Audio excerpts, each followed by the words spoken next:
பிரித்தானியாவில் வாழும் பெற்றோர்கள் தமது பிள்ளைகளின் முக்கிய வாழ்க்கை கட்டங்களை அடைவதற்கு உதவி செய்ய 30,000 பவுண்டுகளுக்கு மேலாக செலவிட வேண்டியிருப்பதாக புதிய ஆய்வு ஒன்று எச்சரித்துள்ளது.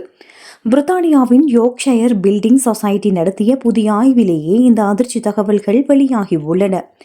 உயர் பணவீக்கம், அதிகரித்து வரும் வீட்டு விலைகள் மற்றும் பொருளாதார நெருக்கடிகள் காரணமாக தற்கால இளைஞர்கள் சொந்த காலில் நிற்பது மிகவும் கடினமாக மாறியுள்ளது. இதன் காரணமாக பிள்ளைகள் தங்களின் முக்கிய தேவைகளை பூர்த்தி செய்ய பெற்றோர்களையே பெருமளவில் நம்பியிருக்க வேண்டிய சூழல் ஏற்பட்டுள்ளது.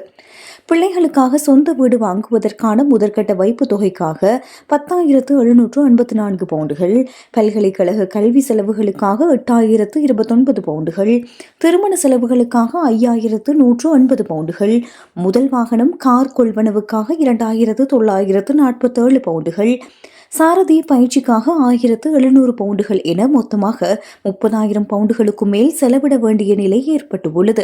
கணக்கெடுப்பில் பங்கேற்ற 89% பெற்றோர்கள் தங்களின் காலத்தில் இருந்ததை விடவும் தற்போதைய இளைஞர்கள் அதிக பொருளாதார சவால்களை சந்திக்கின்றார்கள் என்று தெரிவித்துள்ளனர். நிதி சுதந்திரம் அடையும் வயது பிள்ளைகள் சராசரியாக 28.9 வயதை எட்டும் போதுதான் பொருளாதார ரீதியாக சுதந்திரம் அடைவார்கள் என பெற்றோர்கள் நம்புகின்றனர். நிபுணர்களின் கூற்றுப்படி பிள்ளைகளுக்கு உதவி செய்ய பல்லாயிரக்கணக்கான பவுண்டுகளை உடனே சேமிக்க வேண்டிய அவசியமில்லை. சிறிய தொகையாக இருந்தாலும் சிறு வயதிலிருந்தே தொடர்ச்சியாக சேமித்து வந்தால் அது பிள்ளைகளின் எதிர்கால லட்சியங்களுக்கு பெரும் உறுதுணையாக இருக்கும் என்று சுட்டிக்காட்டப்பட்டுள்ளது.